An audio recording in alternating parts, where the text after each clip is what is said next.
వ్రతం చాలా పెన్నిది పెట్టు. ఎవరైతే సప్త శనివారాల వ్రతం మానకుండా 7 వారాలు కంటిన్యూగా చేస్తారో ఆ స్వామివారి అనుగ్రహంతో వాళ్ళందరూ సమస్త కోరికలు నెరవేరడమే కాకుండా చాలా తక్కువ కాలంలోనే వాళ్ళ కోరికలు నెరవేరుతాయి.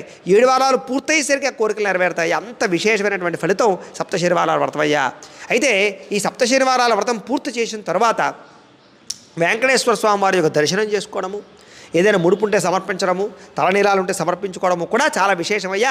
అది వీలుని బట్టి ఆచరించవచ్చు, వాళ్ళ భక్తిని బట్టి అని చెప్పేసి సప్తశనివారాల వ్రతం ఎలా చేయాలో దానివల్ల వచ్చే ఫలితం ఏమిటో శాస్త్రోక్తంగా వివరంగా శౌనకాది మహామనందరికీ సూతులు వారు తెలియజేశారు. కాబట్టి మనం కూడా విన్నాం. కాబట్టి సప్తశనివారాల వ్రతం చాలా విశేషము, చాలా అందరూ కూడా ఆచరించవచ్చు.